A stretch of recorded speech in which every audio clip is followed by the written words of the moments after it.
खबर दें आपको फैसलाबाद से। फैसलाबाद थाना सिविल लाइन पुलिस ने इस्लाम नगर में जुआ माफिया के खिलाफ कार्रवाई करते हुए 16 अफराद को जुआ खेलते हुए मौके से गिरफ्तार कर लिया।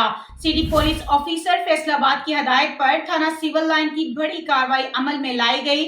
SHO थाना सिविल लाइन और चौकी लारी अड्डा ASI मोहम्मद बिलाल ने अपनी टीम के हमरा कार्रवाई करते हुए मुलजिमान जफर, नदीम, इमरान और अदरीस वगैरह समेत 16 अफराद को गिरफ्तार कर लिया। मुलजिमान थाना सिविल लाइन के इलाके इस्लाम नगर में बजरिया ताश जुआ खेल रहे थे। मुलजिमान के कब्जे से जुए पर लगी रकम 60,500 रुपए, 1 अदद बकरी, 10 अदद मोबाइल फोन्स और ताश भी बरामद कर लिए गए। थाना सिविल लाइन पुलिस ने मुलजिमान को गिरफ्तार करके हवालात में बंद कर दिया।